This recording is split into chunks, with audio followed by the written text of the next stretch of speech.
I don't know the exact moment my life stopped belonging to me, but I know where the unraveling began, in a cheap white envelope, thin enough that I could see the outline of a folded document inside when I pulled it from the stack of junk mail waiting in my box that morning.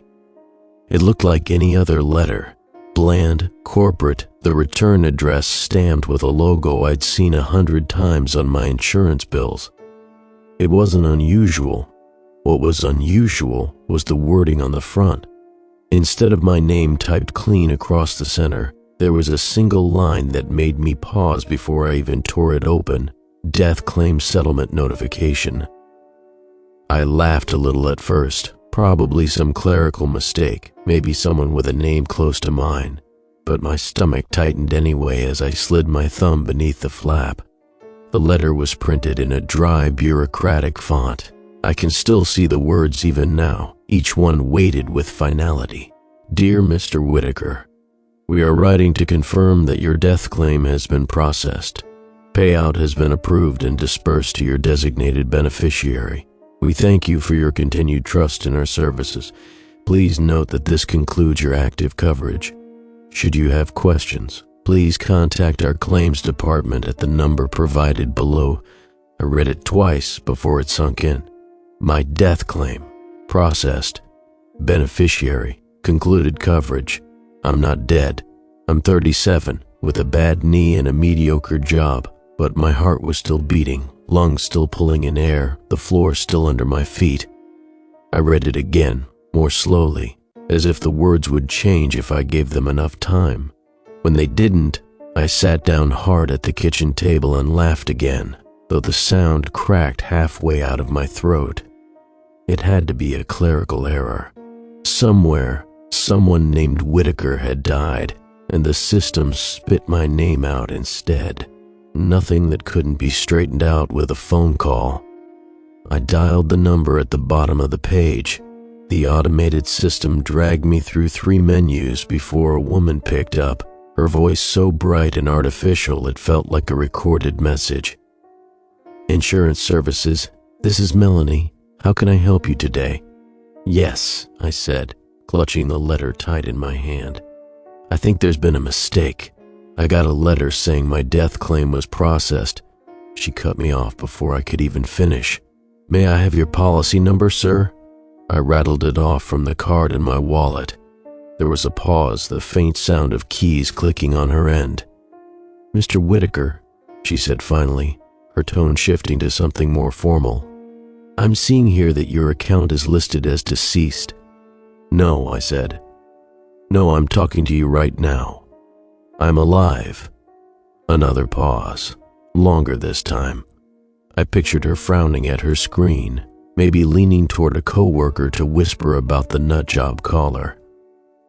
Sir, she said slowly, our system shows your death claim was filed, processed, and completed 3 days ago.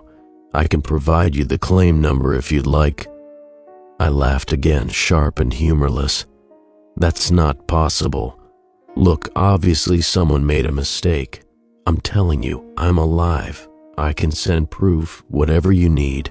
Driver's license, birth certificate, hell, I can show up at your office in person. Her voice stayed calm, too calm. Unfortunately, sir, once a claim has been processed, it cannot be reversed. Your coverage has concluded. Is there anything else I can help you with today? The words hit me harder than they should have. Concluded, like I was already a file she'd closed and shoved aside. Yes, I snapped, you can tell me who filed this claim and how to undo it. I'm sorry, sir, I don't have that information available. My hand clenched so tight around the receiver, I thought it might snap, then transfer me to someone who does. There was a silence long enough that I thought she'd hung up. Then, in that same blandly professional tone, she said, Sir, the account is closed. There is nothing further to discuss. The line went dead. I sat there staring at the letter, the phone still pressed to my ear, the quiet hum of the dial tone bleeding into the silence of my apartment. A mistake, I told myself, just a mistake. I'd go in person, bring my ID, force someone to see me, talk to me, admit that this was just paperwork gone wrong. But something about the way she said it, "The account is closed," stuck in my head like a splinter. Not wrong, not mistaken, closed. The rest of the day I tried to distract myself with errands, but every little interaction felt off. At the grocery store, the cashier glanced at my card a second longer than usual before sliding it back, her smile too quick, too practiced. At the post office, the clerk barely looked at me, shoving my package across the counter with a muttered, "Sorry." By evening, I couldn't shake the feeling that people were looking at me differently, even though no one said a word. When I got home, I spread the letter out on the table again and studied it. The phrasing was so final, so clean, like they were more certain of my death than I was of my own breathing. I even checked my pulse, pressing my fingers against my neck like some idiot hypochondriac. Still there, still steady. I called again, a different number this time, listed for customer disputes. Another automated maze, another operator, this one a man with a clipped, practiced voice. "Your account is listed as deceased," he repeated, almost word for word. "No, listen to me," I said, pacing my apartment. "I'm alive. Do you understand? You're talking to me right now." A pause. "Then, sir, if you're calling on behalf of the deceased, we cannot disclose information without proper authorization." I nearly dropped the phone. "I am the deceased, apparently. Do you hear yourself? Sir, we cannot assist you further. Have a good evening." Click. The second call rattled me more than the first. It wasn't just that the system thought I was dead. It was that the people on the other end accepted it without question, like my voice on the line wasn't proof enough, like I was already a ghost trying to argue with a call center. I tried to sleep that night, but every creak of the building, every car passing outside, felt like a reminder that I was still here, still breathing, while somewhere in a database my existence had been filed under concluded. I dreamed of nothing, though I woke up every hour anyway, half convinced I wouldn't feel my chest rise when I opened my eyes. By morning, the letter still lay on the table where I'd left it, its words etched so deep in my mind, I didn't even need to reread them. The death claim had been processed, and according to the people who were supposed to keep me covered, I wasn't supposed to exist anymore. The next morning, I decided to take the letter with me straight to the insurance office. I wasn't going to get caught in phone loops again. If I stood in front of someone, handed them my ID, forced them to look me in the eye, there'd be no denying it. Alive, in the flesh, end of story. The building was downtown, one of those sterile glass and concrete cubes that always smell faintly of cleaning supplies and burned coffee. I parked in the garage below and rode the elevator up, rehearsing what I'd say in my head. I told myself I was calm, but my palms left damp patches on the paper as I clutched the letter. The front lobby was larger than I remembered, or maybe it only felt that way because every pair of eyes behind the reception desks turned toward me when I stepped inside. Not all at once, more like a ripple moving through water. One receptionist froze mid-sentence, another lowered the phone an inch from her ear. I walked straight to the nearest desk, forcing a smile I didn't feel. The woman behind it had a neat bun and a pale blue blouse. Her fingers hovered over the keyboard without moving. "Hi," I said, setting the letter down between us. "I think there's been a mistake. I got this in the mail yesterday. It says my death claim was processed." Her eyes flicked down to the page. Just a glance, then back up at me. Her face didn't change, but something passed through her expression so quick I might have imagined it, like a flash of discomfort, the kind people wear when they spot roadkill. "Sir," she said softly, "I'll need to get someone from claims to assist you." "Fine," I said, "as long as they can fix this." She picked up her phone, dialing an extension without breaking eye contact. "Yes," she said after a beat. "He's here, at the front desk." "Yes, I understand." She hung up slowly, her hand trembling just enough that the receiver clicked twice before settling in its cradle. "If you'll take a seat, someone will be with you shortly." The lobby had rows of beige chairs lined up like a doctor's office. I sat down, clutching the letter, watching the receptionists whisper to each other in voices too low for me to catch. One of them looked directly at me, then quickly looked away when I raised my head. 10 minutes passed, then 15. People came and went through the front doors, but every single one gave me the same fleeting glance: pity, confusion, discomfort. A man in a suit brushed past me on his way out, muttering something that sounded like my condolences under his breath. Finally, a man in a gray suit emerged from a hallway at the far end of the lobby. He walked toward me with the careful, deliberate gait of someone approaching a stray animal. "Mr. Whitaker?" he asked.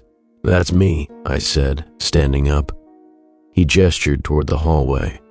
"If you'll come with me." I followed him through a maze of sterile corridors until we reached a small conference room. He motioned for me to sit.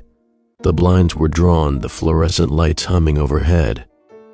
"My name is Daniel," he said, settling into the chair across from me. He spoke softly, like someone breaking bad news. "You said you received a letter?" I slid it across the table. He didn't pick it up, only glanced at it with a detached expression, then looked back at me. "Yes," he murmured. "That would be consistent." "Consistent with what?" I demanded. "Our records," he said.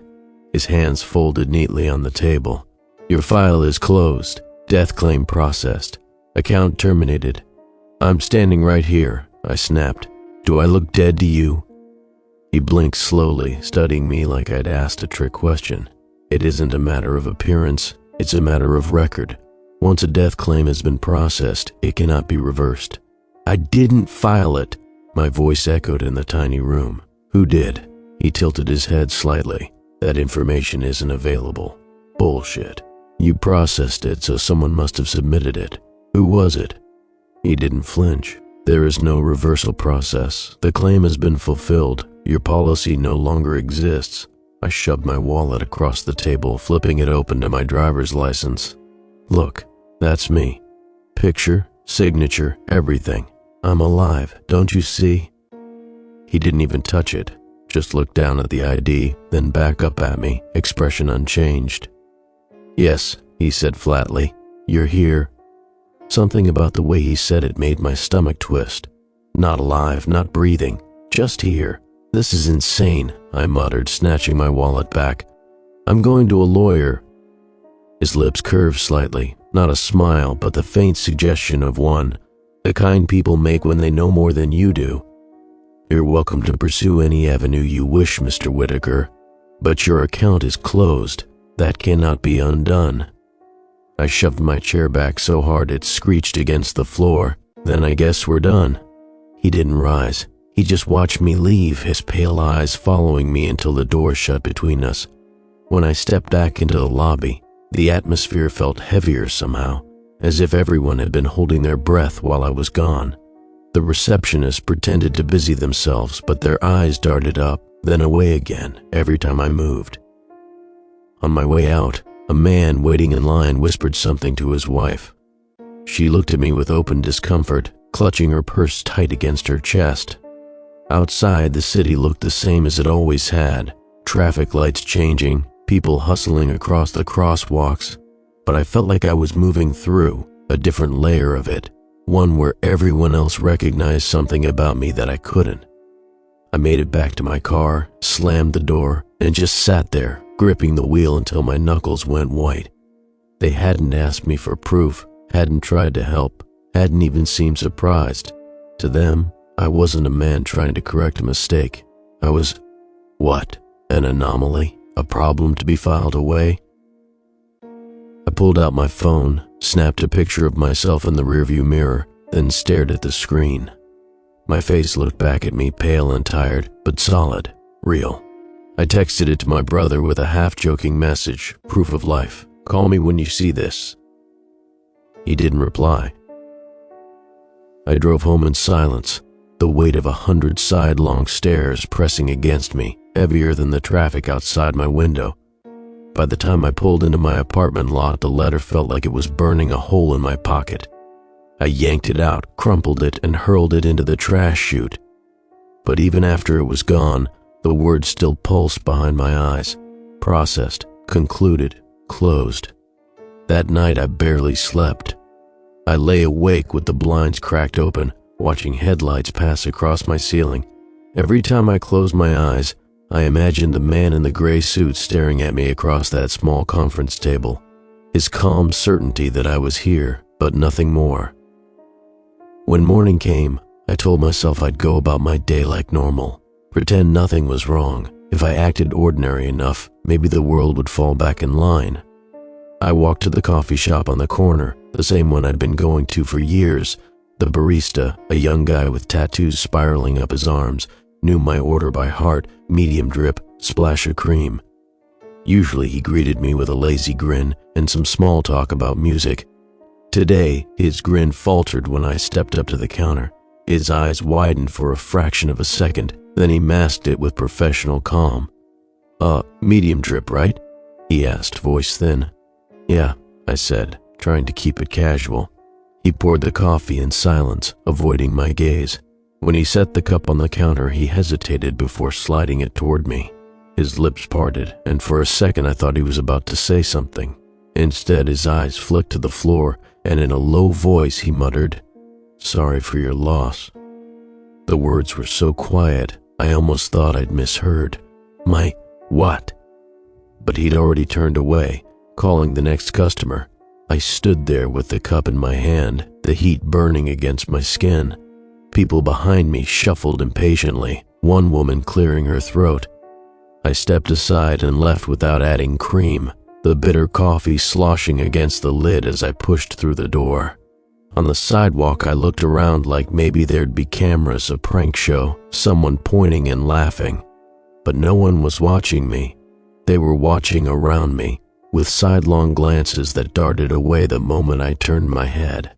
I walked faster. At the bank, I tried to use the ATM to check my balance. The screen blinked, flashed an error, account closed. I tried again, jamming my card in harder, as if force would change the result. Same message. A man waiting behind me cleared his throat. "Machine's broken?" he asked. "Yeah," I muttered. He looked at the screen, then at me. His expression tightened. "Sorry," he said softly, almost like the barista had, and stepped back without using it. The words clung to me as I left. Sorry. Sorry for what? By midday, I was paranoid enough to test it. I stopped random people in a grocery store aisle, pretending to look lost. "Excuse me," I said to an older woman. "Do you know if they keep the bread in this aisle?" She froze. Her eyes flicked up and down my body like she was trying to make sense of what she was seeing. Then she shook her head quickly, muttered, "I'm sorry," and hurried off. The next person, a man with a cart full of cereal boxes, didn't even answer. He pushed past me so fast he nearly clipped my shoulder, mumbling something under his breath that sounded like "shouldn't be here." I abandoned my basket and left the store. Everywhere I went, it was the same. People stared too long, then avoided me. A child pointed at me from across the street until his mother yanked his hand down, whispering harshly and dragging him away. A stranger at a bus stop asked me what time it was, then flinched like he'd touched a live wire when I answered. It was like I carried some invisible marker, something everyone else could see except me. By the time I got home, I was sweating, heart hammering like I'd been running for miles. I locked the door and sat with my back against it, phone clutched in my hand. I tried calling my brother again. This time he picked up, but his voice was strange, flat, cautious. "Hello? It's me," I said quickly. "Listen, I need you to come over. Something's happening. People..." He cut me off. His voice wavered. "I thought this number was disconnected." "It's me," I repeated, panic rising. "I'm alive, do you understand? I'm right here. You can come see me." A silence stretched on the other end. Then, faintly, "Didn't we already..." He stopped himself. "I can't do this." The line went dead. I stared at the phone, the silence pressing heavy against my ears. For a moment I thought about calling back, but my hands were trembling too much. Instead, I turned on the TV, desperate for noise. But even that betrayed me. The local news ran through weather and sports, then shifted to obituaries. The anchor read off names in her usual brisk cadence, then paused for a beat before the last one. And finally, we extend condolences to the family of Michael Whitaker, 37, survived by... I dropped the remote. The sound cut off when it hit the floor, but the anchor's words still echoed in my head. My name, my age, as if I'd already been carved into the newspaper archives. I turned the TV off. The sudden silence roared. The rest of the evening I paced my apartment, listening to the muffled sounds of neighbors through the walls. I thought about knocking on their doors, forcing them to talk to me, to admit they knew I was alive. But a deep, gnawing fear held me back. What if they didn't open? What if they did, and looked at me the way the others had? When the sun went down, I sat in the dark, staring at my own hands. They shook when I held them up. I pressed my fingers against my wrist, counting the pulse like I had that first night. Still steady, still here. But out there, beyond these walls, I was already gone. I didn't go into work the next day. I couldn't face the risk of standing in the office, watching my coworkers look at me with that same unsettled expression I'd been seeing everywhere else. I told myself I'd call in sick, but when I tried to dial my manager's number, the call went straight to a message that said the line was no longer in service. I tried the company's main number instead, navigated the automated menu, and when the operator finally answered, she told me no one by my name was employed there. I hung up without arguing. Instead, I decided to call people I trusted. My brother had been rattled the night before, but maybe if I pushed, if I made him look me in the eye, it would break whatever fog everyone else seemed caught in. I tried him again first. The call rang 4 times before going to voicemail. His recorded message played, cheerful, almost painfully normal. I didn't leave one. Next, I called my mother. The line clicked, and for a second I thought it had gone straight to voicemail too. Then her voice came on, thin and hesitant. "Hello?" Relief flooded through me. "Mom, thank God, it's me." A silence followed, so long I thought maybe the call had dropped. "Who is this?" she asked finally. "It's me," I said, pressing the phone harder to my ear. "Michael, your son." Her breathing was uneven on the other end. "This isn't funny," she whispered. "It's not a joke. I'm alive. I don't know what's happening, but people keep acting like I'm dead. I need you to listen to me, okay?" Her voice cracked. "I can't. Don't call here again." The line clicked dead. I stared at the phone, my chest hollow. She hadn't even sounded angry, just frightened, like hearing my voice was too much for her. I tried an old friend from college, Adam. He picked up after 2 rings, his voice gruff with sleep. "Yeah? It's me," I said quickly. "Adam, listen. I don't know what you've heard, but I'm fine. I'm alive. Can we meet up? I need someone to..." He cut me off. "Didn't we already?" His words trailed off into a strained exhale. Then, sharper, "Don't call me again." Before I could answer, the line went dead. I sat there, the phone heavy in my hand, listening to the dull hum of silence. Every connection I reached for slipped through my fingers, like I'd already been erased from their lives. I tried another number, an old coworker, someone I hadn't spoken to in months. She didn't pick up. The voicemail message played, but halfway through, the recording warped, distorting into static. I pulled the phone away, my pulse hammering, before it clicked off entirely. For the rest of the day, I kept dialing numbers, desperate for someone to anchor me, but it was the same each time. No answers, hang-ups, voices that faltered when they recognized mine. At one point, my phone buzzed with an incoming call from a number I didn't recognize. I snatched it up immediately. "Hello?" A pause.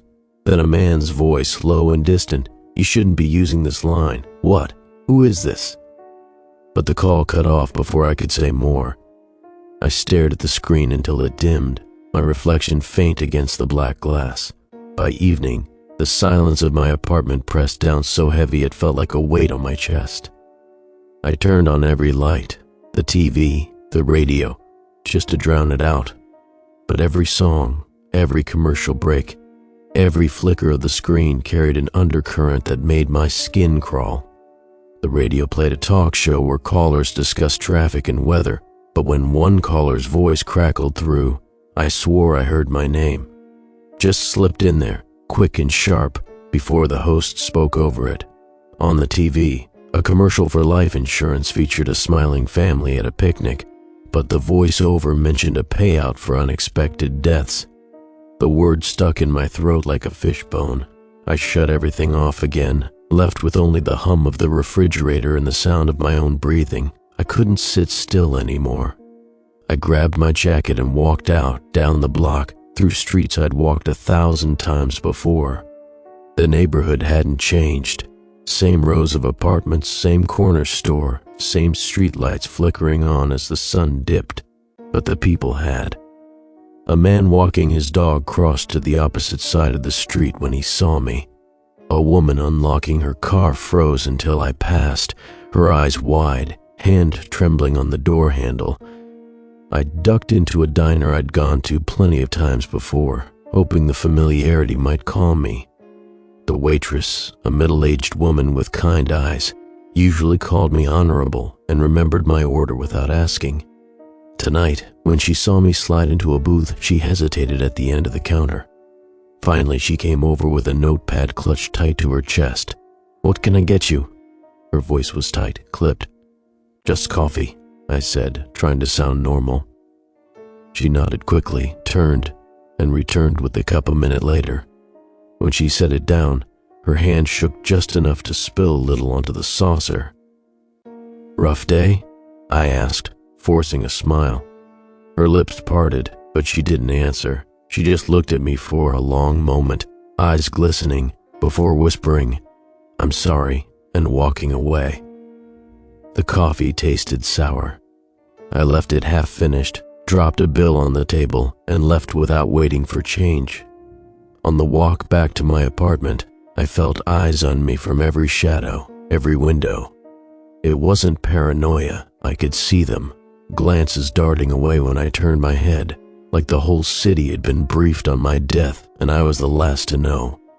Back inside, I locked the door and leaned against it, my chest heaving. My phone buzzed once more on the counter.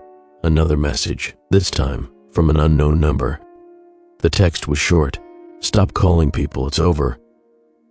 I dropped the phone like it had burned me. The next morning a knock rattled my door, sharp, official. I froze where I sat on the couch, heart pounding, half convinced it was someone come to tell me the mistake had been fixed, or worse, that it hadn't been a mistake at all.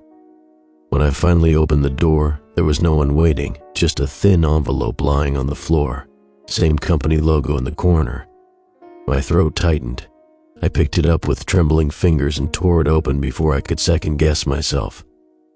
"Dear Mr. Whitaker, this letter confirms that payment for your processed death claim has been successfully disbursed to your designated beneficiary. Please retain this notice for your records.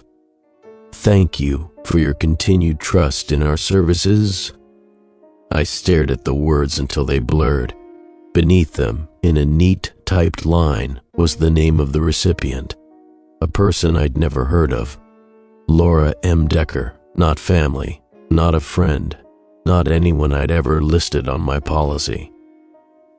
The page shook in my hand. My beneficiary was supposed to be my brother, back when I'd first signed up. I'd never updated it. No one else should have had access to my account, let alone the power to change something like that. I read the name again, mouthing it like a prayer, hoping it would trigger some scrap of recognition. Nothing. Just a stranger now tied to my supposed death. I grabbed my phone, searched the name. Pages of results scrolled by, LinkedIn profiles, obituaries, social media accounts. None of them matched anyone I knew. One profile showed a woman in her 40s with cropped brown hair and a smile that looked too polished. I clicked on it, but her information was set to private. The name sat there, glowing on the screen like a brand burned into my skin. Someone had claimed me. I called the company again, ignoring the dread crawling up my spine. After the usual maze of menus, I reached another operator, a man this time, voice bored and flat. "Yes, I see the claim here," he said after taking my information. "Beneficiary listed as Laura M. Decker." "That's not right," I said. "That's not my beneficiary. I never listed that name." He made a small sound, a mix of sympathy and indifference. "It says here the change was authorized last month." "By who?" "I don't have that information, sir. I didn't authorize it." My voice cracked. "Do you understand? I didn't file a claim, and I sure as hell didn't authorize a new beneficiary.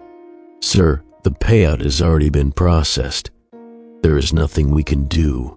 You can reverse it." Another pause, deliberate, like he was choosing his words carefully. "Sir, once a claim has been paid, it is final.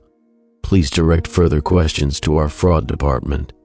I demanded the number, scribbled it down, and called immediately. It rang and rang before a voicemail picked up. A woman's voice, calm and measured. "You have reached the Fraud Investigations Unit. Please leave your name, policy number, and nature of your inquiry. We will return your call if necessary." If necessary. I didn't leave a message.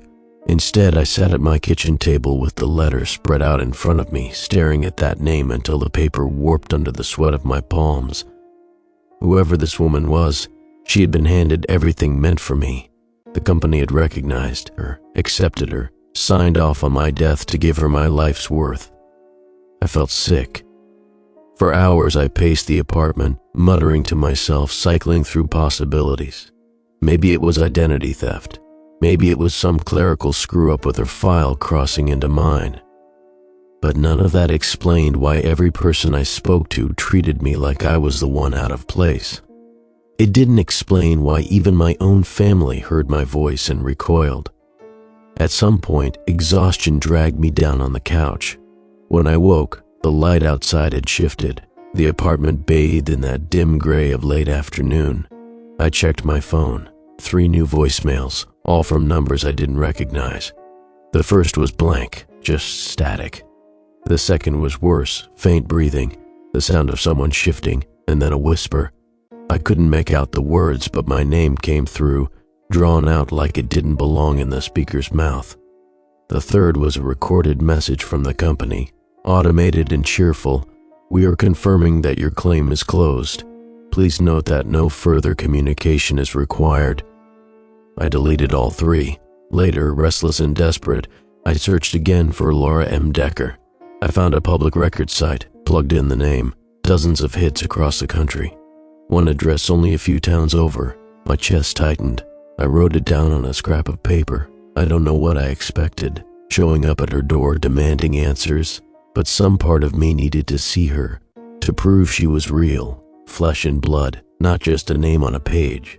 I drove out as the sky darkened, every mile pulling me further from the safety of my apartment and deeper into the knot twisting in my gut. The address led me to a neat little house on a quiet street, porch light glowing, curtains drawn. A car sat in the driveway, a compact sedan with a dealership sticker still clinging to the bumper. I parked a block away and walked up, my heart pounding so hard I thought it might crack my ribs. I stood on the sidewalk staring at the house, the windows reflecting nothing but dim orange streetlight. I almost went to the door, almost knocked, but the moment I stepped off the curb, something in me froze. A curtain shifted in the front window, not much, just an inch, but I saw it. Someone was inside, watching. My breath caught. I backed away slowly, then turned and walked quickly down the block, not looking back until I reached my car. When I finally did, the curtain had settled back into place, like it had never moved at all. I drove home with my hands shaking on the wheel, the name scrawled on the paper beside me. Laura M. Decker. Whoever she was, she'd been waiting. When I got back from that house, I didn't sleep. I left the paper with her name and address crumpled on the table. but every time I glanced at it, I felt like the letters were burned into me. I turned my phone face down to block the glow of notifications I couldn't bring myself to read. Around dawn, I tried logging into my work email just to ground myself, to remind myself that somewhere in the world I still had a normal life. But when I entered my password, the screen flashed red, access denied, account closed. I tried again, slower, double-checking the spelling, same result.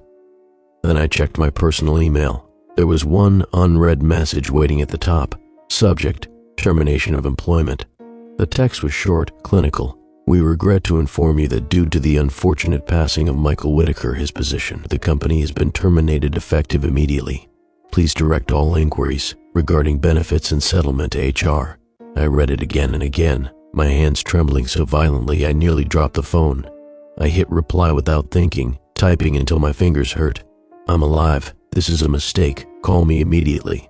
The response came back within seconds, automatic and cold. This inbox is unattended. For inquiries regarding the deceased, please contact the estate office. The words blurred. The deceased.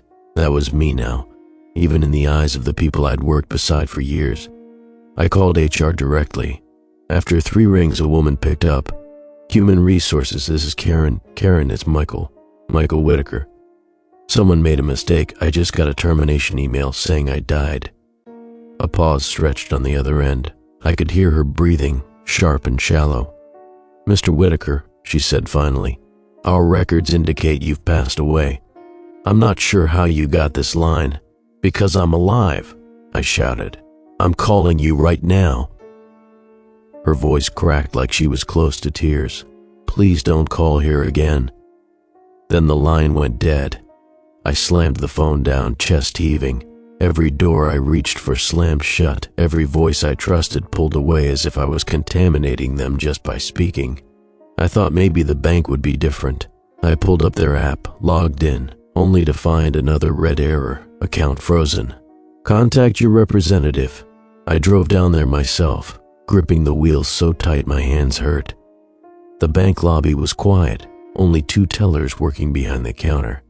I approached one, a young man in a navy suit who looked up, startled, as I slid my card across the counter. I need to know why my account is frozen, I said. He typed on his keyboard, his eyes scanning the screen. Then his face went pale. I'm sorry, sir, he said quietly. This account has been closed due to the account holder's passing. I slammed my hand down. I'm the account holder. Do I look dead to you? His eyes darted toward the other teller, then back to me. Sir, please lower your voice. Unlock it. Now. He shook his head. I don't have that authority. You'll need to contact the estate office. The estate office doesn't exist, I spat.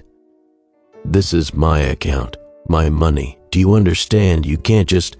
But he was already shaking his head again, visibly unsettled, like I'd asked him to hand me someone else's belongings. I'm sorry, he whispered. I can't help you. The other teller picked up the phone, murmuring something into it while glancing my way. I didn't stick around to find out who she was calling. I snatched my card back and stormed out, my breath fogging the cold air. On the street outside, people stared again. Not everyone, just enough that I felt their eyes crawling over me. A man walking past muttered, thought they buried him already, as if it were fact. I broke into a run, back to my car, back to the one place left that still felt like mine. Except when I pulled into my building's lot, my keycard wouldn't open the garage. I swiped it 3 times, the light blinking red each time. Finally, I parked on the street and hurried to the front door, but the same thing happened there. Card denied. I buzzed the manager's office. A moment later, the speaker crackled. Yes? It's Whitaker, I said. My keycard isn't working. A long pause. Then, Mr. Whitaker, your unit's been marked as vacant. What are you talking about? I live here. I'm sorry, he said, his voice shaky. But our system shows your lease ended last week. You shouldn't be here. I shouldn't. Listen to me. I'm alive. I pay rent. My stuff is upstairs. The speaker went dead. I slammed my fist against the buzzer, rage boiling in my chest, but no one answered again. I turned and saw a woman from the building walking her dog across the lobby, her eyes meeting mine through the glass. She stopped, frozen, clutching the leash like she'd seen a stranger break in. Then she hurried away, pulling her dog close. I stood there shaking, a cold wind whipping down the street. My apartment, my job, my bank, every piece of my life stripped away in less than a day. Finally, I forced the door open when another tenant came out, slipping inside before it could close. I hurried up the stairs 2 at a time, my heart pounding with the fear that my lock would be changed. But the door opened. My apartment was still there, still mine, for now. I collapsed onto the couch, burying my face in my hands. I couldn't call anyone, couldn't use my money, couldn't even prove where I lived. It was like the world had already buried me and forgotten to put me in the ground. That night, I dreamed with my eyes open, watching shadows stretch too long against the walls, hearing faint whispers in the vents that stopped when I leaned closer.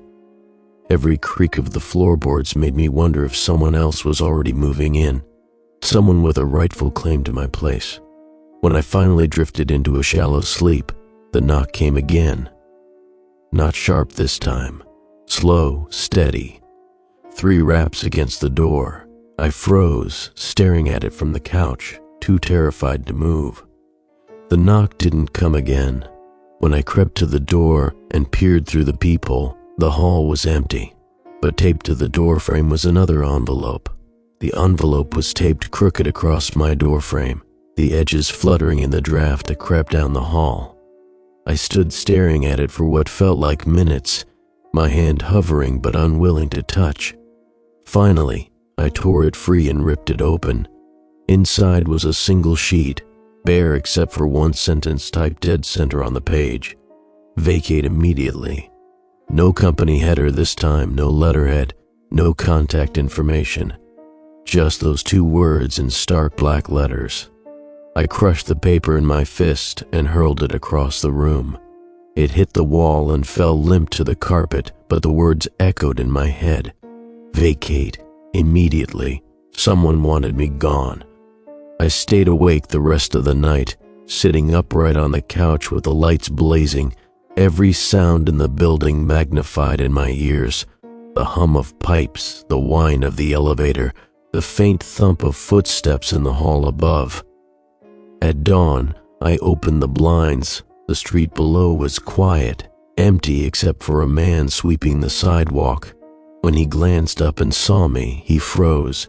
His broom clattered to the ground. Then he raised his hand slowly and traced the sign of the cross before gathering his broom and hurrying away. I stumbled back from the window, cold prickles running across my skin. Later that day, I forced myself into the hallway, clutching my keys like a weapon even though I had nowhere to go. Mrs. Alvarez, who lived 2 doors down and had always smiled when we passed, stepped out of her apartment at the same time. Mrs. Alvarez, I said, desperate to hear someone say my name like it belonged to me. It's me. Her eyes went wide.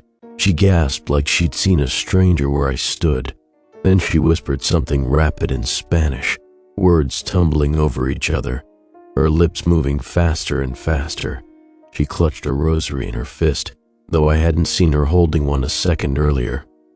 It's me, I repeated, stepping closer. She recoiled so sharply her back hit the doorframe. No, no, no, she whispered, shaking her head. The rosary pressed tight to her chest. Then she slammed her door and locked it, the bolts clattering into place. I stood there, shaking. My own neighbor, someone I'd helped carry groceries once, someone who had baked cookies for the tenants on Christmas, looked at me like I wasn't even human. When I turned, I saw Mr. Choi from across the hall peeking out. The second our eyes met, he muttered something under his breath, a prayer maybe, and shut the door before I could say a word. The hallway felt colder, longer, empty in a way that pressed against me like a physical weight. I backed into my apartment, slammed the door, and leaned against it. My heart thundered in my chest. That evening, the pipes rattled again, water groaning through them like whispers. I sat at the kitchen table, staring at the door, half convinced someone was going to come through it. Around midnight, I heard footsteps outside, slow, deliberate, padding across the carpeted hall. They stopped directly outside my door. I held my breath, waiting for a knock for another envelope taped there. But nothing came. The silence stretched on until my ears rang. Finally, I pressed my eye to the peephole. The hallway was empty, but when I stepped back, my foot landed on something thin and crinkled. Another piece of paper slid under the door. I bent down, my hands shaking, and picked it up. This one had no words, just a black smudge in the center of the page, a thumbprint pressed so hard it had bled through. I dropped it, bile rising in my throat. I didn't leave my apartment the next day. I sat by the window watching the neighbors move about their lives, avoiding my floor entirely. A delivery driver brought a package to the unit across the hall, but when he saw me watching through the glass, he flinched and hurried away without knocking. That afternoon, I heard children in the stairwell, their voices bouncing up the concrete shaft. One of them laughed and said, "He lives on 3, right?" Another shushed him harshly. Their footsteps faded quickly after that. I pressed my back against the door, sliding down until I was sitting on the floor, my chest tight. Even the children knew. By nightfall, I couldn't stand the silence anymore. I cracked the door and stepped into the hall. It smelled different, musty, heavy, as if no one had walked it in weeks, though I'd heard the footsteps not an hour earlier. I moved slowly, my hand brushing the wall. The doors lining the corridor seemed darker somehow, their numbers dim, the brass dulled like they'd been left untouched for years. Halfway down, I heard a mutter, a low voice seeping through a crack in one of the doors. Words I couldn't make out, but I recognized the tone, prayer. When I stopped, the voice stopped too. Silence pressed in, thick and deliberate. I backed away and hurried back to my apartment, slamming the door shut. I didn't sleep. By morning, the envelope I'd crumpled the night before lay neatly on my table again, smoothed out, edges flattened, as if it had never been touched. Vacate immediately staring up at me. I stood there for a long time, my throat dry, the weight of unseen eyes pressing against my skull. Finally, I opened my laptop, desperate for some thread to hold on to. Maybe, I thought, if I searched harder, if I dug deeper, I'd find something about this Laura Decker, something to explain why she was pulling my strings. But when I typed her name this time, the search results didn't show her LinkedIn page or the public record site. Instead, the top hit was an obituary. Laura M. Decker died 6 years ago. I stared at the screen until my vision blurred, my mouth gone dry. The neighbors knew, the company knew, even the bank knew. The only person who didn't seem to understand yet was me. I couldn't stop staring at that obituary. The headline glowed on my laptop screen long after I'd stopped reading. Laura M. Decker, beloved daughter and sister, passed away at age 42, 6 years ago. There was a photograph too, grainy but clear enough. The same cropped brown hair I'd seen on that private social media profile. A smile that looked manufactured, meant for cameras, not for life. And yet somehow, this dead woman was listed as the person who had collected everything tied to me. I closed the laptop, pushed it away, and sat in the silence of my apartment. My breathing echoed too loudly in the stillness, my own pulse drumming in my ears.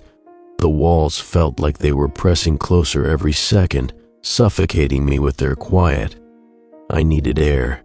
I grabbed my jacket and stepped outside, half expecting the keycard to fail again. But this time, the door opened without resistance, almost like the building was pushing me out. The street was washed in a pale gray light. People passed by on the sidewalks, their gazes sliding past me like I wasn't there. I kept walking, block after block, until the buildings thinned and I found myself near the busier downtown district. For a few minutes, I almost convinced myself it was fine. Just a crowded city, just strangers ignoring each other the way strangers always do. Then I saw him. He was standing across the street near the corner of an office building. Tall, slim, wearing a dark suit that seemed to absorb the dull daylight.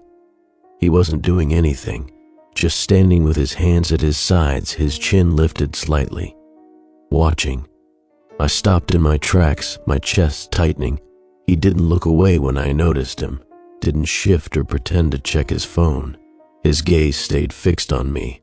A bus roared by, cutting my view for a moment. When it passed, he was gone. I told myself I'd imagined it, a trick of the lights, someone waiting for a ride, nothing more.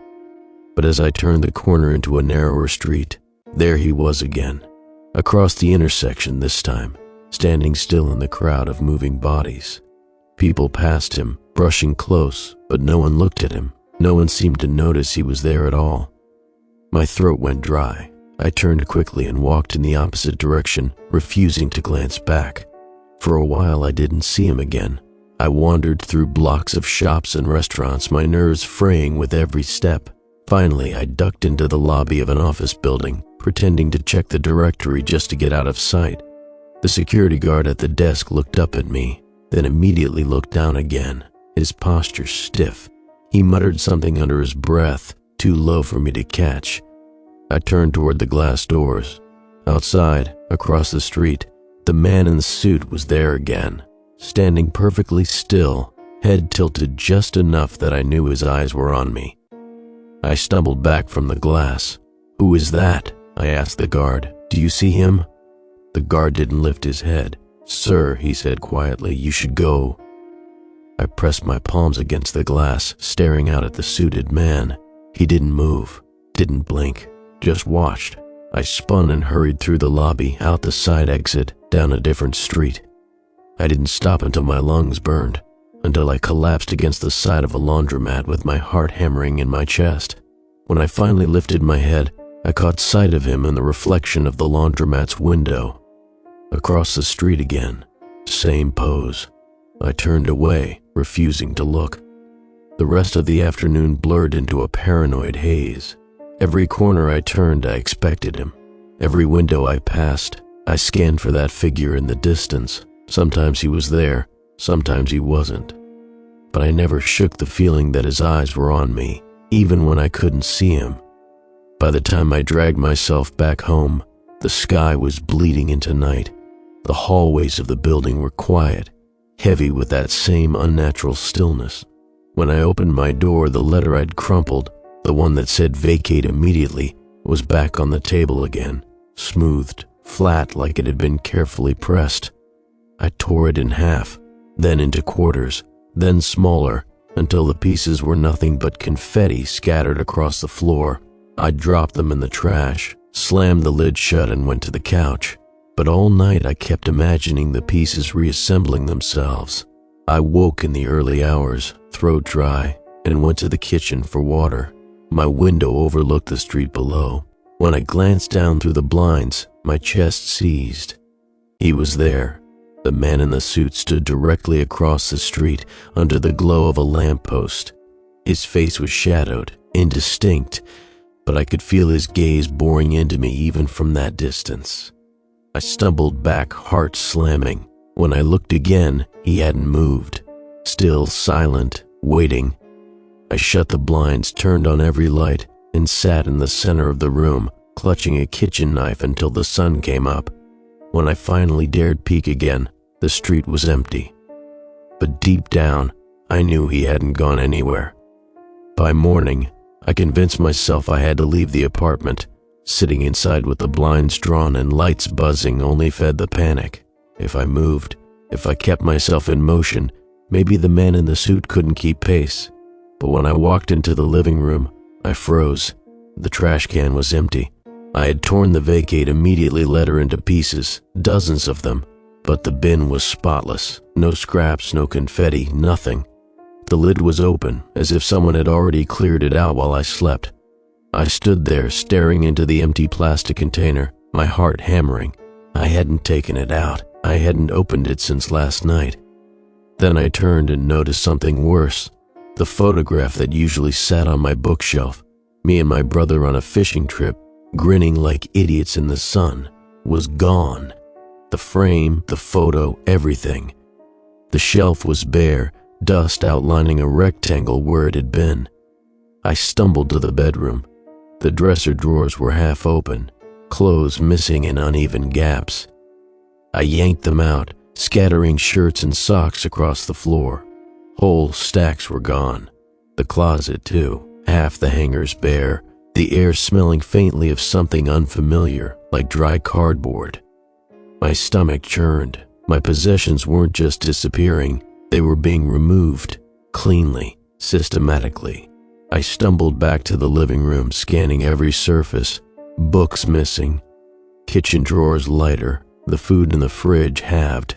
Even the rug beneath the table looked thinner, frayed at the edges, as though it had been pulled up and replaced with a cheaper version. My apartment was being emptied. I rushed to the door and yanked it open, ready to scream at the neighbors, the landlord, anyone, but the hallway was empty. The air felt stale, thick with that musty weight again, like no one had passed through in weeks. I shut the door and leaned against it, trying to breathe. My hands shook as I pulled out my phone and dialed 911. The call connected, but no operator answered. Just silence, then a faint crackle, and a voice, low and distorted, "You shouldn't be here."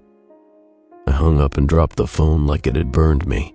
The rest of the day passed in fragments. I paced from room to room, cataloging what was missing, knowing I wouldn't be able to keep up. Every time I left the kitchen, another mug vanished from the cabinet. Every trip to the bathroom, another towel was gone. The apartment shed itself around me like an animal molting skin. By nightfall, the bed had no sheets. The dresser drawers were empty. Even the shoes I'd left by the door had disappeared, leaving only faint outlines on the mat. I sat on the couch, the only piece of furniture left, hugging my knees to my chest. The silence pressed against me. Every so often I swore I heard the muffled scrape of furniture being dragged just beyond the walls. I told myself I'd stay awake again, watch everything. But exhaustion clawed at me, and at some point, my head drooped forward and sleep pulled me under. When I opened my eyes, the couch was gone. I hit the floor hard, breath knocked from my lungs. The carpet was bare beneath me. I scrambled to my feet, dizzy, looking around. The table, the chairs, the lamps, every last thing had vanished. The apartment was empty except for me. No, not empty. On the wall where the photograph had once hung, a new paper was taped. "You should not be here." I tore it down, crumpling it in my fist, but the words burned against my palm even after I dropped it. I stumbled to the window and pulled the blinds. Across the street, under the same lamppost as before, the man in the suit stood, still, silent, watching. This time he raised his hand, not in greeting, not in warning, just a slow, deliberate gesture, his palm opening like he was waiting for me to place something in it. I yanked the blinds shut, my breath coming fast and shallow. The apartment pressed in around me, bare walls echoing every sound I made. My footsteps seemed too loud. My breathing seemed wrong, like it didn't belong in this hollow space.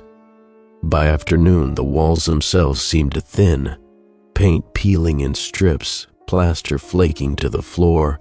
I touched the surface, and it crumbled under my fingertips, as if the very structure of the place was being stripped away along with everything else.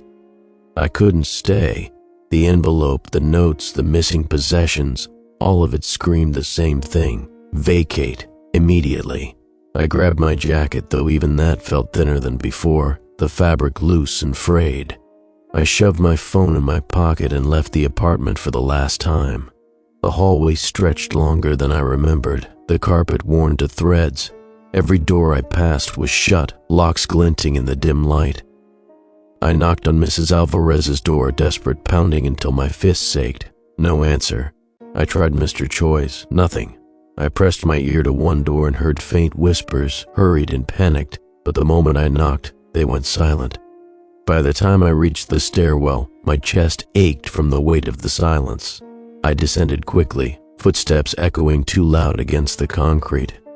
When I pushed through the front doors, the street outside looked normal again. cars passing, people walking, but every single head turned as I stepped out, eyes locking on me for a heartbeat before darting away. They all knew, they all saw. I ran. I don't remember how far, just block after block, until my lungs burned and my legs shook. I stumbled into another building lobby, clutching the door frame. The receptionist behind the counter looked up, and her face went pale. "Sir," she whispered, "you can't be here." "I just need to sit," I said, my voice breaking. But she shook her head, trembling. "They've already collected your things. You should go." Her words hollowed me out. Collected. When I turned, the man in the suit was standing outside the glass doors, waiting. The receptionist didn't look up again. She kept her gaze fixed on the papers in front of her, but her hands trembled so hard the stack rattled on the desk. I turned toward the glass doors. The man in the suit hadn't moved. He stood with his hands at his sides, posture perfectly straight, face shadowed by the glare of the streetlights outside. The moment my eyes locked on him, the air in the lobby felt thinner, like someone had cracked a window in the middle of winter. My chest tightened. I backed away. "Who is he?" I whispered to the receptionist. She didn't answer. "Do you see him?" Her lips pressed tight, and she whispered so quietly I almost missed it. "Don't speak to him. Just go." But I couldn't. My legs moved without permission, carrying me back through the glass doors, into the night air. The street hummed with traffic, but the noise seemed distant, muffled. The man in the suit was close now, closer than he'd ever been, 10 feet away. His face was visible for the first time, though even then it seemed ordinary to the point of wrongness. Clean-shaven, neat hair, the kind of face you'd forget the second you looked away. "Mr. Whitaker," he said, his voice calm and even, like we were meeting for a scheduled appointment. Hearing my name from his lips made my knees weaken. "Who are you?" I croaked. "I'm here to close your file." He tilted his head slightly, like it was the simplest thing in the world. "The claim was processed. Payment disbursed. Your account is concluded." My throat burned. "I'm alive. Do you see me? I'm breathing. I'm standing right here." He nodded once. "Yes, you are here. Then fix it. Undo it." His expression didn't change. "There is no undoing. The claim has been paid. You were marked deceased. The system cannot be reversed." I shook my head violently. "It's a mistake. Someone else filed it. Someone, Laura Decker. She's the one who..." "She was the beneficiary," he said smoothly, cutting me off. "She collected what was owed. That's all. She's dead." He studied me for a moment, his expression unreadable. "That isn't your concern." My stomach lurched. "She doesn't exist. You can't give her anything. This is all wrong." He stepped closer, the space between us closing with terrifying ease. "Mr. Whitaker, every claim is fulfilled. That is the rule. What happens after is not for you to question." My legs shook so badly I thought they'd give. "What happens now?" His gaze fixed on me, steady and certain. "Now, you leave. Your belongings have been collected. Your work has been closed. Your connections have been severed. The only thing left is you." The words hollowed me out, each one cutting deeper. I felt suddenly weightless, like my body might lift from the ground if the wind caught me. I stumbled backward. "No, I won't. You can't make me." His head tilted again, not unkind, but patient, like an adult explaining something to a frightened child. "You misunderstand. It isn't about making you. It's about what already is. The paperwork is complete. The claim was final the moment you opened the letter. The rest has only been transition." I wanted to scream at him, but my voice caught in my throat. Behind him, the city moved on as if none of this was happening. Cars passed, people walked, but no one turned their heads. No one saw us. It was just me and him. He stepped closer again, and I found myself retreating until my back hit the wall of the building. His shadow fell across me, long and sharp in the glow of the streetlight. "You've been given time," he said, his voice low, deliberate. "Time to walk through your rooms one last time, to see your family, to hear their voices, to feel what it is to be looked at as something gone. That time is over now." "No," I whispered. "I'm not ready. You were ready the moment the letter arrived. You've been living past your own expiration. That's why they all look at you the way they do. They know. The system knows. It is only you who refuses." I shook my head, tears stinging my eyes. "I don't want this." He regarded me for a long moment. Then, for the first time, his tone softened, almost pitying. "No one ever does." He raised his hand, palm open again like before, but now he was close enough that I could see the faint lines etched across his skin, waiting. I tried to press myself further into the wall, but there was nowhere left to go. My chest heaved, lungs fighting for air that no longer seemed to fill them. "What happens if I don't take it?" I rasped. "You don't have a choice." His hand hovered closer, the air around it colder, heavier, until I could feel it pressing against me without contact. My body trembled, every instinct screaming to run, but my legs wouldn't move. My arms hung useless at my sides. When his palm touched my chest, the cold sank through my skin, deep into bone. My breath stuttered, cut short. My vision blurred at the edges. "You shouldn't be here," he whispered, the words vibrating through me like a final verdict. The city noise faded. The street, the building, even the man's face blurred into gray. The last thing I felt was the weight of his hand against my heart, pressing, steady, unyielding. Then nothing. When the neighbors spoke of me afterward, they said the unit had been empty for weeks before management finally cleared it. The locks were changed. My name scraped from the mailbox. There was no record left that I'd ever lived there at all, except for a file in some insurance office. A single page stamped closed.